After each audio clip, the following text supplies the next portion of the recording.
Okay, there we go. Okay, so before we can talk about the movie, I gotta tell you what I overheard in the bathroom. Sure, go for it. We saw Kingsman. It was a fairly crowded IMAX theater.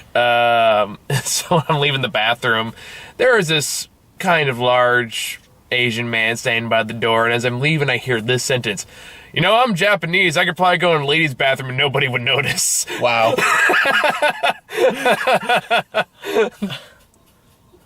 That's why I wanted to wait to tell you that. Moving on. I thought that was pretty funny. Okay. Just a wow, I can't believe somebody said that in public. Yeah. There's some shock value to that statement. We can turn the air. Oh, shit. Oh man, this is the redemption from last time. From what? Okay, I'm just gonna roll down the windows because apparently the car, it does not, my vibrating car and my camera did not agree. Clearly. Yeah. That's all right. I tried. Okay. Now I know. No, wait. Okay, that's okay. Take two. Take two. Take 2.5. There we go. Okay, that's good. We're good. Okay, we did it. And we have lighting too. From, yeah, it kind of helps. From the people in front in and out driveway. So I knew this was gonna happen between me and the critics on this one, where I get to say, fuck you guys, this movie was fucking fun, and you need to pull the stick out of your ass, you goddamn pricks. Okay, good, because like I had a ton of fun with that movie. I loved this movie. I had so much fun. Yeah. And if you're one of those like, we just too soon to the first one, it's not as good as the first one, fuck you. Now, to be fair, I had only recently seen the first Kingsman movie, maybe like a month ago. Yeah, because I made you watch it. Yeah. So a lot of the details were really fresh, except for the part about the Swedish girl. That that took you. I recognized it right away. It took you a little while. It took me a little bit. I mean, granted, it was before the anal sex joke again, but you know, spoilers from the first movie. It's in the trailer, so that's true. But yeah, I had a lot of fucking fun in this movie. I don't get what all the hate's about. People hate this movie? It's like a 53% Rotten Tomato. Why? I don't fucking know. Is it Elton John? I don't know. Although I did find his cameo a little obnoxious at times. I fucking loved Elton John. That was a cameo I thought went a little too long. But I mean, they ground the joke a little, you know, raw, but it wasn't like bad. No, I wouldn't say it was bad. And again, all of that was the build up to the Elton John dropkick. Yeah, the Elton drop, which is like, okay, that was kind of weird. And I kind of know that thing is kept kind of Elton John. Like, no, get back to the other cool spy shit. But I don't really care what Elton John's doing. Get back over there. But that's one of the more... Well, from my perspective, it was more like, man, what is, like, he's got to do something cool. Like, they're, like, throwing Elton John in my face, like, so many times. It's just like, he's got to do something. And when I saw him, like, wind up, I'm like, do it. I yelled it so loud that Mike was concerned that we're gonna get kicked out of the theater. Yeah, don't ever do that again. I was just like, do it! Kick him, yeah! Because I know if like I've yelled at people in theaters for doing that in a theater before. So, alright, well, so fair enough. Don't, like, look at the Krampus review. That was the one where like we had a bunch of obnoxious. The Krampus review, like that was one of me and Grant had these obnoxious group behind us, and finally I snapped about towards the end. I was like, "We can all hear you!" as loud as I could, and like the people in the front applauded. All right, well, it's fair enough. I mean, that was my like one reaction. It was one, so like it was like the one reaction I had in the entire movie. It was like that was one, so I'll let it pass, but just don't do it again. I won't do it again anyway. But that all of the little like obnoxious Elton John things all built up to that kick, and I just fucking loved it. Fair enough. That's my perspective. And then when he got to hang out with Harry and just smash the bowling ball into Benny or Poppy. Yeah, one of the robot dogs. The robot dogs. Yeah. So which happens in this movie. Out of context of like, wait, what? Robot dogs? What? No, I mean I'm just trying to build up the hype because like this movie was so fun. I mean, thought it was really fun. I don't get why people are hating on this. Like it's not like an Oscar film, but who cares? Like that's what it's like. Well, it's just kind of like the first movie. Yeah. What's your fucking problem? Like. It's like poking fun at old James Bond films while being super stylistic. And It's a Matthew Vaughn spy movie. it's Yeah. awesome. Yeah, it's fucking awesome. Like oh man, this time they're Americans. I mean, yeah, okay. To be fair, I'm really glad Channing Tatum didn't have any more part than like. I like Channing Tatum. I was kind of disappointed that he got sidelined. I Spoiler. am not a Channing Tatum fan. You like Lucky Logan. Or Logan Lucky. Yeah. So He's like the star in that movie. I know, but I mean, in the majority. Okay, to be fair, I did see the first G.I. Joe. That's not a fair comparison. It's not a good first impression. No, but like, look up, like, hell, I would even say Magic Mike 2. He's, The I like stripper that. dance. Yeah, that's actually a pretty good movie. Okay, well, whatever. Or like The Hateful Eight. Or really any of his recent movies. Okay, He's fine. legitimately, like... No, it's fine. Jump Street 21 and 22. Okay, never mind. Okay, I take it back. It's more missed than hit for me. See, you've seen all the misses. I've seen most of the hits. All right, so- well, we'll get back to that topic another video. Fair enough. Next Channing Tatum movie. We'll I mean, talk I like about for the part he's in, he's pretty good. Yeah, no, he's pretty good. He was super cool. I mean, like, it was like... yeah, like, he had a pretty cool action because, again, I'm kind of surprised he only had that one scene, really. Yeah. God, he did not fit that suit at the end. That was kind of great, though, seeing him in, like, a bowler hat. Again, massive spoiler. Well, it's not that much of a spoiler. Nah, it's just like when everything resolved and they decided to send him to Don't spoil the entire end of the movie. I mean, when he shows up finally at the end, yeah, he's wearing a Kingsman suit. So Yeah, well, there you go. and he doesn't, and he is just too large and a hulking of a man. Yeah, he is. Yeah. That he is. Surprisingly, the line he has in all the trailers is not in the movie, which I was surprised. I think he's like a Mordred. What? Are you not familiar with their Arthurian knights? No. Galahad, Lancelot, Mordred. Oh, okay. I thought that was like some kind of weird technical term that I was completely missing. No, he looks like a Mordred. Okay. Medieval mythology is not my strong suit. Fair. Google it. Okay. One of these days. But anyway. I mean, I'm not saying you should know all the Knights of the Round Table, but I only know the song. When Knights of the Round Table, we dance when we are able. That's catchy. Yeah.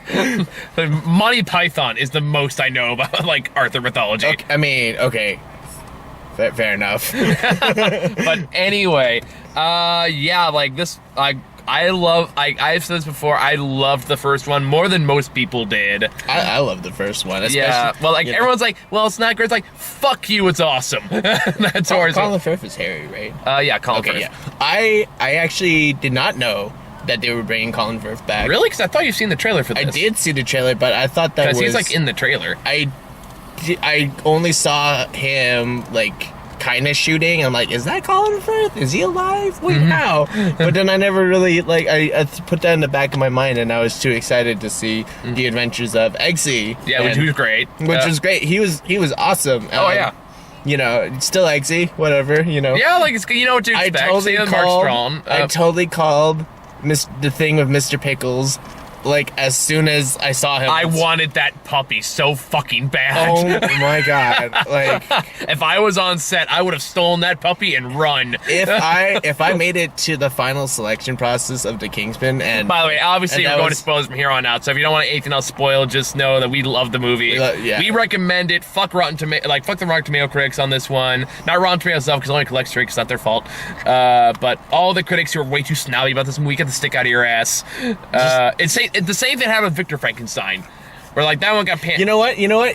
Critics, to which I say, be like the people in the plot of the movie and just have some fun a little bit. You know, get a little like blue rash. it's like, well, it's not Citizen Kane. Well, it's more like, well, it's not groundbreaking. Well, it's a fucking spy movie. It is so unabashed in how much of a cheesy spy movie it is. I mean, the entire first thing of the movie is like, yeah, it's a fucking spy movie. Live with it. Boom. Robot arms. Like robot taser dogs. like robot dogs. his taser rings. A briefcase that turns into a riot shield. Riot shield and a missile launcher and a machine gun. Because fuck you, that's why. I almost fucking lost it when the briefcase turned into a riot shield. Yeah, that got me too. I was like, what?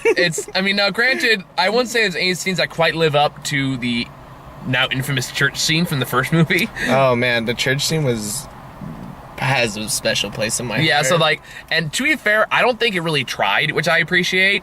There were some standout sequences in the movie too, but I don't think it's like, yeah, we're not going to top that, so we're just going to have fun with what we got, which I perfectly respect. Yeah. I mean, they had their fun, and that was it. Yeah. And now granted, it's not a perfect movie. If I'm being honest, it's not perfect, but and I would still say the first one's better overall, just in terms of pacing. But I still had, I would say, just as much fun with this one as I did the first one. I definitely had an equal amount of fun with both movies, but there was definitely something way more enjoyable about Charlie this time, getting his neck snapped. Oh yeah, that was a little bit more definitive. No more Kingsman 3, the Revenge of Charlie, and this time he's just a fucking Terminator or something. Come with us, Charlie. They fucking bury it from Archer.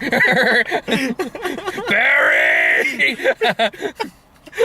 Hey, Archer, you little bastard. Come on, robot fight. Oh, you know you wanna. That would be the most amazing crossover between Kingsman and they're not ISIS anymore. I almost kind of thought they're going that route when they first showed Charlie in the movie. I really thought that yeah. Yeah, there's some obligation stuff they do for the sequel. There's a fair amount of callbacks. Most of them in the beginning are in the beginning. I mean, they have to make sure that people who haven't just seen it a month ago kind of remember the exploding, colorful rainbow heads from the first movie, which was awesome. Yeah, there was that, and I mean, Sam Jackson. Almost throwing up after shooting Colin Firth. Yeah, I mean, granted, and I think he does. What was that? Doesn't he throw up in the first movie? Yeah, he does. Immediately after. Yeah, he does. Or he just can't deal with blood. No, he doesn't throw up to the very end. Oh yeah, no, that's right. There's SpaghettiOs and shit at the end. I don't know. Yeah. But anywho, so okay, I got time. This movie was a lot of fun. Now, granted, the stuff with bringing Colin Firth back to life is kind of MacGuffin. It's kind of Deus Ex Machina a little bit. We had to fulfill his contract for 3 movies. No, it was more they didn't expect how popular this character would get. It was fuck, he was really good, wasn't he? We have to find a way to bring him back. Yeah. Was really the thought process there. It was not the original plan. We'll let Halle Berry do it somehow. Yeah. And let's give what did scream contractual obligation is what she does have a bit story that's referenced twice in the entire movie. Which is that felt okay, I will only do this movie, but I want to be in the third one, god damn it. And I want a more substantial role. That's what that screamed to me. So that is there are more flaws in the movie than there is in the first one, and I'll acknowledge that. Like I said, the whole bringing Colin Firth back to life is MacGuffin, but goddamn it, Colin Firth is so good in this that I don't care, because again, he and Edgerton work so well off each other, and they have such good chemistry, and they're so much fun to watch each other on screen, especially in the final sequence of the movie. When they do spoilers. What didn't we already say there were spoilers? Still, fine. Get progression. Give it some time. Let it stew. Let it stew for a second. What a dick move, viewers. Because it does lead into something I thought was actually very clever in how they presented this. Sure. And I do want to talk about that, because I thought the way they presented that was very clever, and it fucked with my head in just the right enough way. Because there's this other character, and briefly go over the story, and I will give them that they had the balls to basically say, all right, all that stuff in the first movie, we're gonna blow all that up. So Julianne Moore plays Poppy, who's this very kind of happy-go-lucky 50s nostalgia worldwide drug dealer. She's the owner of the largest drug cartel in Cambodia, I guess that's where it was. Yeah, again. in Cambodia. And what she did is for her secret base, just like a cheesy spy movie, she retrofitted everything so it's got like 1950s charm. And then so you got all of that, and it's fine. And then she decides she wants to build off the biggest hostage situation in the world, so she poisons all her drugs with this weird, a very James Bond-esque style poison. Completely James Bond. Basically, everyone who's ever used any kind of recreational drug is infected with a super virus that will eventually kill people in a couple hours. And the only way... Well, not a couple hours. It takes a long time. Couple days. Like, I would say weeks. Oh, yeah, that's right. She had it administered prior, I guess. Yeah, because keep in mind, like, for one, if that was the case, they'd all be dead for the time they got to Cambodia. That's true. I mean, that's true. It just take a lot of planning. Yeah. At least a year. At least. You know. So, yeah.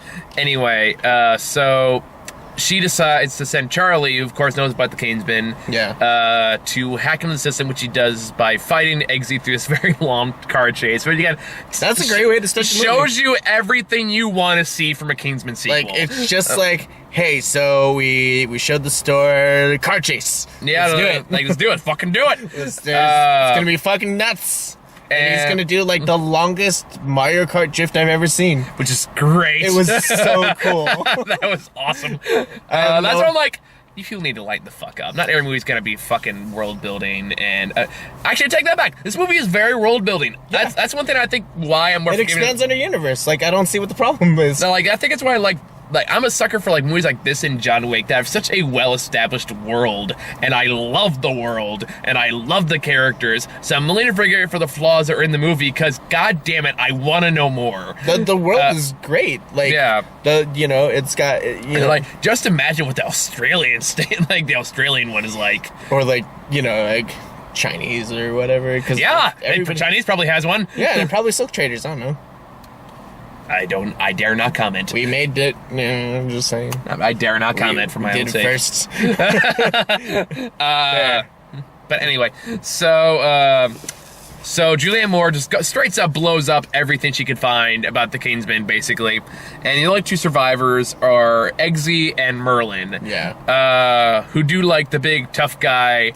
We need to be strong, and we can shed our tears later. And then we need to find activate the Doomsday Protocol. Like, what's that? Well, I'll show you. And they go to this like underground basement. They open a locker, and it's just a bottle of whiskey. It's a bottle of Statesman whiskey. Statesman whiskey. It's supposed to lead to the Statesman, but they don't know that. So they're like, is this some kind of fucking joke? Yeah. Well, drink. Yeah, it's just like a drinking montage. And not even a montage, just a cut to like several glasses later. Yeah, and then it's just Merlin. He's just like sobbing. A fucking bitch guy. And again, Mark Strong and Edgerton have such good chemistry with each other too. Yeah. Everyone in the movie has such great chemistry with each other. You could tell like Eggsy was just like, oh jeez, he got more drunk than I did. But that does eventually lead into the Statesman, which is the American version, which is led by Jeff Bridges, who you did not recognize, and I'm so ashamed of you for that. I am actually ashamed of that. You should be ashamed of that. How do you not recognize Jeff Bridges? Because I never saw The Big Lebowski. I think. You've never seen The Big Lebowski. We can fix this. You've never. Oh my god. I need to rethink our whole friendship now. That's like what, a 2-hour viewing, and it'll be fixed, I guess. It's The Big Lebowski! Even if you don't like it, you still have to see it! I've heard of it, so I'm not like in the dark. I know that it is a movie. God damn it, man. This is not what we're talking about. God damn it. But like, I don't know, Iron Man, or like the number of other movies Jeff Bridges has been in. He was in Iron Man? He's the main villain in the first Iron Man. Oh, okay, now I know who he is. You're killing me, Smalls. You're killing me. God damn. Anywho, so that has, and their agents are all named after various times of liquor. So Jeff Bridges, the leader, he's named Champagne. Yeah. Channing Tatum is named, what was his name? He was Tequila. Tequila. And the other character who, I don't know who plays him. I don't remember. But Halle Berry was ginger ale, and then she becomes. She's the IT guy, and she becomes. Again, we'll get there. We'll get there. But there's another agent named Whiskey. Who kind of becomes their main liaison because Channing Tatum gets hit with the poison pretty early on. He's out of commission for pretty much the rest of the movie. Yeah. Which again, I was surprised to find that because Channing Tatum's not a small bill actor at this point. Yeah. And I think he got nominated for an Academy Award. Well, he'll probably be in number 3 then. Yeah. Hopefully. I mean, they seem implied they'll be back. Yeah. Was fired to Kingsman? Yeah, or is he now? It's kind of hard to say. Or maybe he's like visiting. I don't know if it's transfer. I don't know. We'll find out. No, they literally said they can teach him to dress like a gentleman. Okay. Well, I'll be down for that. I know Matthew Valentin is working on a 3rd Kingsman. Good. Good, because everyone else can shut the fuck up. Yeah, fucking hell, the critics on this one. This is like... Movie's awesome. The movie's fucking awesome. And again, you can suck my dick, critics. Elton John kicks a dude. You were so obsessed with that. Dude, that was such an awesome scene. Anyway, like, I don't even know how old Elton John is right now. I thought he was dead. Now he's still kicking. Yeah, well, yeah, literally. He literally drop kicks a dude. But anyway, so, this is where I thought they actually got very clever and kind of played my expectations a bit.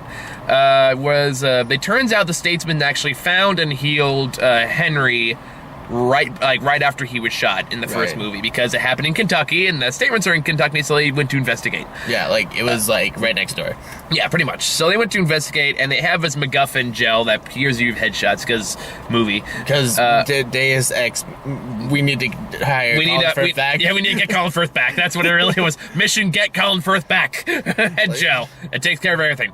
But anyway, but he has amnesia and it can only be awakened through certain trauma. Now, you called the Mr. Pickle scene right away. And by the way, this movie both loves and hates dogs at the same time. Oh my god, they killed the original JB. I know, they killed JB. That's so fucked They up. killed off JB for the first movie, and I'm like, I have a soft spot for pugs, I'm not gonna lie.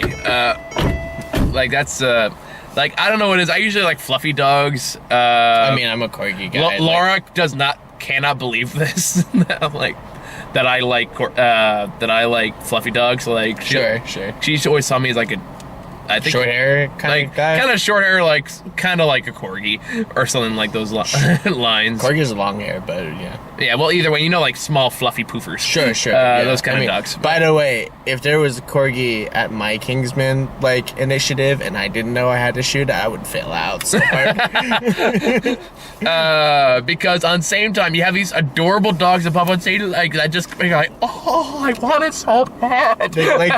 I kind of pulled this pickle meat. It's so fluffy, I want to die. The Swedish princess girlfriend gets a pug puppy for Eggsy after JB died in the rocket explosion. And I was so sad because I'm like, I'm torn because I'm so mad they killed JB, but at the same time that pug is so fucking adorable. I'm not a pug person, but that puppy was really cute. I'm not a big pug person, but I would not be opposed to having a pug either. But just like that. They chose the cutest fucking puppies. Oh yeah, in both movies too. So we're getting to whiskey, and then so the shock being back in reality. I first tried the drying technique, but that doesn't work. Yeah, and then I guess they kind of threw up my hands well, nothing's gonna work now, even though it's thousands of electromagnetic experience I'm sure we could pull from. Yeah, like having to pretend to shoot Mr. Pickles. Yeah, but Eggsy thinks of this, so he goes to a pet store and gets the most adorable fucking dog. Yeah, is that Papillon? Is that why? I have no clue, but I want one. Well, I was thinking, no, it's not a pet. Whatever, it doesn't matter. I'm gonna Google it later because you just have to know, right? I have to know, and I know it's irresponsible of me, but I kind of want to buy one in the future. Okay, well. Talk about it. I'm just saying Max could use a play buddy. He totally could, but I'm not sure. Anyway, it's a terrible idea, but I want it. Max will get into a pissing contest at first. Literally, man. Well, then I'd have to it'd be a whole clusterfuck. We'd have to move him into a bigger place before I even consider it. Backyard, anyway. Yeah, with the backyard. But anywho, so they bring this poor dog, and then that's how they get Colin Firth back is when they get a puppy version of Mr. Pickles. Give it to him, and then Exy just shoot. And then Exy's like, "Don't you want to shoot the dog, man?" Cha-la-la. And I was like, "Dude, what the fuck? This is like, you're supposed to be like, here's the gun to shoot the puppy." That would be tremendous. And here's the thing: the emotional scenes in the movie really do hit home. Yeah. And I don't get why this movie's getting us, like, why they just great, like, I don't want to say hated, but, like, why the negative reviews it is. Because, like, the scenes with Colin Firth and Eggsy are really fucking good. Yeah. Like, even when they take the slower moments, like when they're on the airplane or, like, they're in the, like, in this little padded room and stuff like that, they're really good. And they really build off their character and their history and their chemistry. And they do what the movie should do, which is build up the relationship. Yeah. They do what a good sequel should do. So does that even like mean- the scene with Eggsy and Merlin, they do the same thing. So does that mean for number 3, Colin Firth is just gonna assume the role of like Arthur? I guess. I guess it makes sense. I mean, like I mean, at this they gotta point, rebuild the ranks. I mean, hard. at this point, Eggsy is the goddamn king of England, or close enough to the goddamn king of England. So, No, he's the Prince of Sweden now. Sweden, that's what it was. Because of his Swedish girlfriend. That's right. That's right. So he could totally be ruling a country by the time the next movie comes around. Oh, but man, like that dinner scene with the parents and the glasses, and, Yeah, and, that was pretty good. and then Lancelot's typing to answer. Oh. She Poor died. Lancelot. Like, that's She the got thing. I really nestled. like these characters, and I was really rooting for them. Even like Eggsy and the Swedish girlfriend, who, like, admittedly, like, they really try to push that hard through the movie. I still got invested enough to care about it. I don't say, like, I was like, oh my god, I hope, like, I wouldn't be heartbroken if she died, but at the same time, I was like, I like Eggsy. He's attached. I'm rooting for him. I mean, I was kind of like, it was definitely one of the weaker points of the movie. I was kind of like, it kind of threw off the tone a little bit. A little bit, yeah. No, like It is one of the weaker points of the Not movie. the part where he calls her, she calls him and she's all infected. I'm talking about the part where he calls her for consent to put a bug in Charlie's ex-girlfriend's vagina with a. I'm not gonna give context on that. Oh, so they have to- no. Just let's leave that statement as it is. We don't. Let's not explain it anymore. Just so at least one person who has not seen the movie and does not care about spoilers is gonna go, wait, what? Well, now you have to see the movie Yeah. to understand about Vagina bug. vagina bugging and getting consent to do so. Yeah, getting consent to do so. With the Consent is important. yes, very much so. Um, But anywho, so yeah, like I can see that. I can totally see. and you like, know what? He still backs out. Yeah, he's Like he does the job and he's like, "Oh man, I don't got the boner anymore. I gotta go. Committed Sorry. relationship. Oh well, you're not he's that a hot." gentleman about it. Well, I mean, I'm broad stroking it. I mean, she let him do butt stuff. I mean, you can't just let that go. That is true. That is how their marriage basically started, through butt sex. Yeah. Yeah. What a romantic story. He saved the world and then went back in. And is like, "Hey, so yeah, you said butt stuff, right?" Yeah, you say, yeah, come on in. And that's how romance was born. James Bond. He does have this on James Bond. He gets married and the wife doesn't immediately die. Knock on wood for number 3. I said immediately. She could immediately die in the third one. I suppose, but there's at least like some gap of time. She died at the wedding in the James Bond movie Damn. as they're driving away. Yeah. Okay, that sounds about right. Because like God forbid James Bond's committed for more than one movie. Yeah. Right. Anywho, so yeah. So here's what I thought was really clever is because they present Colin Firth as someone who's kind of recovering because his coordination's still off and he sees like random butterflies at times, like phantom pains, basic stuff like that. Oh, right. Because before Yeah, 'cause Colin Firth's character joined Kingsman, he wanted to be a butterfly scientist. butterfly scientist. I don't even know how to pronounce it. I'm not even gonna try. But either way, so occasionally you see like random butterflies, and people are kind of questioning his ability to work. Yeah. And at one point, Well, I mean, he does have like a whole bar fight scene that he just completely fucks up. yeah, so like it's valid concerns. But anyway, there's a part where they have to go and get a The antidote from sample. like antidote sample, and they succeed. They get it, and he and Eggsy and Whiskey are back in this little cabin. And there's a part where like this is kind of weird. I thought this was very clever how they did this. Is he pulls out the antidote to look at it. And Whiskey goes like, let me can I see that?" And then there's a knock at the door, and instantly kind of pulls her hand back. And I was like, "Oh, he's gonna turn out to be a bad guy." And then Colin Firth says the same thing 5 minutes later. So I'm like, "Wait." So See, it seemed clever when I thought about it. Now that you're pointing it out, it makes me question my assumption of what just happened. So, is he crazy? Is he betraying them? It turns out he is. But it was a nice way to kind of make me question my own observations there. Oh, okay, I see. What So, like, I mean, I just sort of like see. For me as an audience member, I was more willing to trust Colin Firth's character, or Colin's character, more because I have a more stronger emotional attachment. I was just like, you know what? Like, underneath, you know, like, he just got his memory back. His instincts are, like, screwy, but, like, you know, I mean, like, what's the worst thing he did? He shot an American. That's not too bad. Oh, wow. Thanks, dude. But no, for real though, like, I was more willing to trust that Colin was right. Well, I mean, like, he probably was, and like, I constantly... Yeah, no, he absolutely was. No, he was, like, but there's that split second, like, doubt there. I thought that was very clever how they played my expectations as a consistent moviegoer. Kind of like, you know, when you see a character's like, all right, he's the bad guy, but try to hide the fact that he's a bad guy for the part until he's very obviously a bad guy, until like, aha, I am a bad guy. It's like, oh no, how did we not see this coming? And we were like, I don't know either. Okay. So I thought that was a clever play on it by just pointing out what most of the audience is probably already thinking up to that point and going, well, what if he's not now? Because you pointed that out. That makes me very suspicious. So I thought that was clever how they did that. Yeah, okay. So I mean, I hope that makes sense. No, it makes sense. I just like sort of. I guess I'm just more like loyal to Colin, and I was just like, yeah, okay. He says he's bad. I'm just gonna like keep an eye on him now. Yeah, and like, and granted, now him being the traitor did probably lead to the best action sequence in the movie. That was awesome. Yeah, when Eggsy his death sucked. Eggsy and Harry just double teamed the fuck out of him. That 2v1 though. Oh yeah, yeah. Like, that's what I love Matthew Vaughn movies. And there, mosquito. Yeah, fuck you, mosquito. Oh, you didn't get it. You didn't get it, dude. It's fine. I'm the one with the positive blood. Okay, it's gonna come after me. Okay. It's fine. We fine. I've saw Bug's Life, man. They order O positive. Anywho,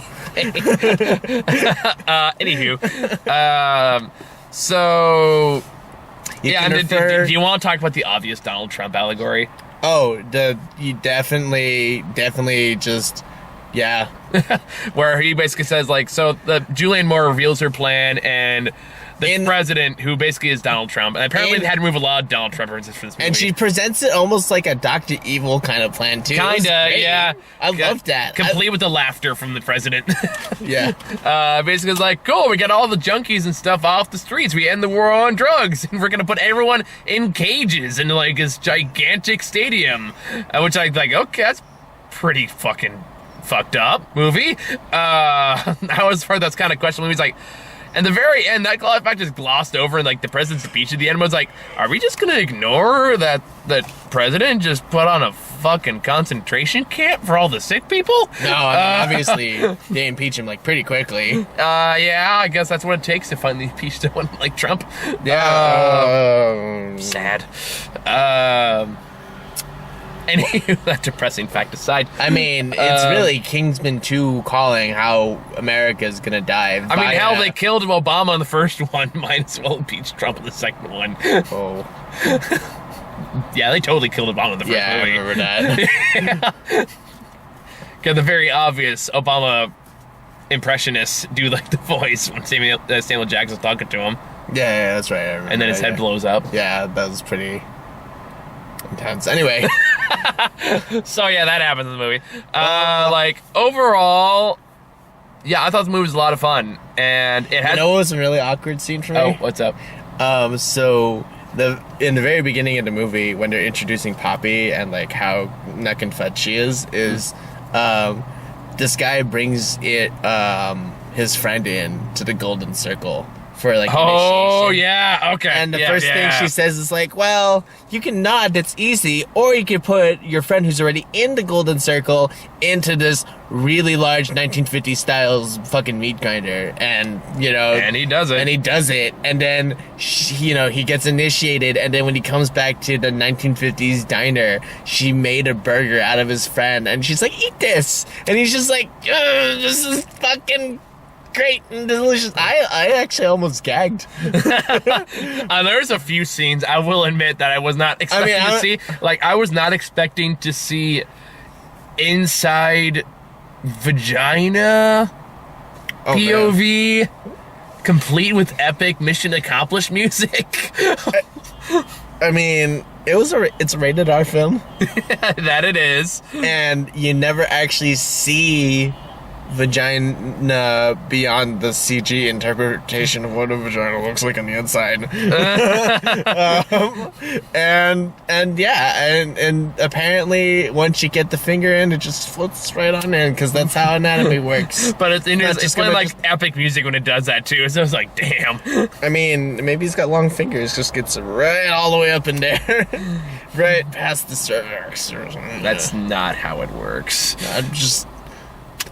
That's how it does. You don't know much about vagina anatomy, do you? What? No, that's not what I'm saying. I'm just saying... You don't even know where the cervix is. It's like right...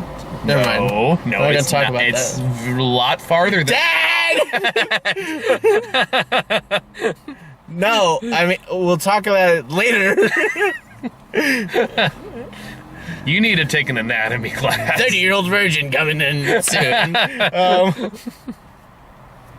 Wow. Learn where a cervix is. I know where it is. I'll tell you later. No, you clearly do not. I totally do. I'm not gonna just... You can't penetrate with just a finger. No, it's way up there. It's the entrance to the womb. Yeah. Okay. So why do you think you can penetrate with a finger? That's why I was saying the movie's inaccurate. God damn. When they say he gets past the cervix. I'm not saying it. It's all CGI and implied. Where? No, not... You've never seen the inside of a vagina before. It's the inside of the implied vagina. Never mind. I'm a man. I'm not an OBGYN. You're having way too much fun with this. I am, because it's making you so uncomfortable, and it's great. Smack you in the face. This is fun. This is a good day. Today has been a good fucking day. Thanks for paying for to take it. You're welcome. Anyway, so let's talk more about vaginas. Yeah, no, that was a really awkward scene. That was a really awkward scene. It is now, Marty. Apparently you don't know where the cervix is. I just told you where it was. Not only because I blatantly explained it to you 5 minutes ago. Holy Jesus. Son, you need to learn these things about a man and a woman. See, when they love each other very much. Moving on. Hold on, I'm not done. Please, move on. Well, the thing about the birds and the bees, my dear boy. Holy Jesus. See, a man has what's called a vagina. I mean, oh shit, how does it work? Son, can you tell me how the birds and the bees work? Anyway. Please. It's like, what was that one old joke from a long time ago where it's like, I think you need to talk to your son about the birds and the bees. Like, okay, so walk in there and goes, all right, son, why don't you tell me what you think about it, and I'll fill in the gaps. I'll tell you what you're missing. And like an hour later, I'm sitting there with a pad and a pad of paper. Like, you can do that? Taking notes. Oh, that was Blue Collar Comedy. Yeah, that was Billing Ball. Yeah, that's right. Oh, that's going way back. God. So yeah, I love this movie. JLDR. Yeah. Yeah. I thought it was great. Not as good as the first one, I will admit, but I still say I had just as much fun. I would say... And if you want to be nitpicky about this, you totally can, but I don't encourage you to. I would say that they're good equally, but for different reasons. I thought the overall pacing and story was better in the first one. And it does have the famous church scene. Okay, that's true. It's really hard to top the church scene. While the second one does have a few more B plots. I feel and like... isn't as tight. I felt like the whole thing... Oh, poor Merlin. I forgot about that. Yeah, like that one I was a little annoyed by. Like, he still went off all right, but at the same time, it's kind of like, I don't know, that felt kind of cheap to me. I felt like... Anyway, I was trying to say, like... Sorry.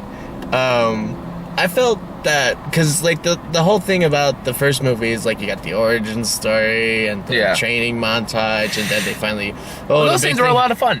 Yeah, but it's hard to have a movie that can pick up from there and like continue on, and like I don't know. I just said that like you know, it's like, well, we have the onus of like making a sequel, and sequels, you know, like the sequel is good. I thought it was good. Yeah. Yeah. It's like the Guardians 2 effect. There's like, you can make the argument either way, but for different reasons. Yeah. Which, like, I would argue the second Guardians is as good as the first Guardians, but just for very different reasons. Yeah. That's it. Yeah, so, like... It's more spy. Yeah, like, no, and it's cool, but, like, to me, I would put the first one just a little higher. Not by much. For me, personally, just a little higher. I mean, the church scene, though. Yeah, like, again, it's hard to top that. The church scene, the first bar fight, their bar fight, the second movie was, like... Yeah, it was okay. Like, there were some sequences in this one where it's kind of meh, like the part where they're careening down the sliding snow thing. Like, that was like, that was okay. Oh, yeah. Yeah, like, that one doesn't really compare well to, like, say, the parachute scene from the first movie. Oh, I forgot about the parachute in this one where they almost killed the old people. Yeah, I was like, and then best shit I've taken in 3 weeks. Shut himself. That was good. Alright. So, alright. yeah, probably just, you just want to skip trailers for today so we can go home. Yeah, sure. I'm kind of hungry. Yeah, because it's like 10:30. Cool. So, yeah, I think if you loved the first one, you'll love the second one. If you had problems with the first one, you just couldn't get into it, this is not going to change your mind. I think it's safe to say. Now, like, it's some people that, like, maybe just not your kind of... If you're a Trump supporter, you might have issues with this one. Trump would never put people in the concentration camp. Dirt. Whatever makes you happy, dude. I'm not the Trump supporter. I'm speaking for Trump supporters, not you specifically. Yeah. Not that you are a Trump supporter. I know you're not. Thank you. But anyway, like, I mean, like, it could just be like it's just not your kind of action film, which is fine. I respect that. That being said, I think this is kind of along the lines of Guardians 2. Is like, I think you guys are being way too critical on this one, and I don't think that criticism is warranted. No, I take that back. People were critical of Guardians 2? No, most people liked it. Oh, Avengers 2. That's a good counter example. Oh, yeah, that makes more sense. Yeah, so like this is kind of like the Avengers 2. It's like, got bit. Oh, sorry. Mosquitoes. Told you. We'll get revenge on the mosquito. No, let's just finish. Wrap it up. I didn't say right now. Yeah. But anyway, so like, it could just be not your kind of action movie. But I think this is getting unjustified criticism for what is a perfectly fun movie. That's my kind of final take on it. Yep. It's kind of like what I said about, this is a case where, like, I've been disagreeing with critics more and more recently, especially, like, last year, where, like, BFG I hated, Jungle Book I hated, Beauty and the Beast I hated. Yeah. But I also, like, really liked movies that a lot of people didn't like, so maybe just another one of those cases. But anyway, so, yeah. You got any final thoughts for this? I know. No, I'm just kidding. I'm done. Okay. So, I'm dragging Laura into this tomorrow for a friend request. She picked the movie, not me. For this the whole thing? For this whole thing. All right, have fun with that. Yeah. All right. I mean, we've been going out for a while, now she's like, so you guys free time next week? Do you want to review a movie? She's like, well, she asked, man. She's trying to anyway. Yeah. I was like, I have to edit this part out. It's fine. She knows. No, I mean, I'm not gonna talk about your relationship. That's just fucking rude. No, I'm not gonna. Brett, I'm not gonna go into a relationship on this. But I was more just gonna say it's kind of funny. Though. I was like, well, which one do you want? There's like 4 movies. Like, well, which one should I pick? It's like, do you want to see Happy Michael, or do you want to see Fuck the World Michael? Here's like the second one. All right, friend request. All right, well, so that'll be fun. We'll see. So that'll be tomorrow, and then after that is the Ninjago movie. Okay. And then if I have time, I do want to see that Ben Stiller movie. It's actually pretty good. So that's all we got, guys. Thank you for watching. See you later.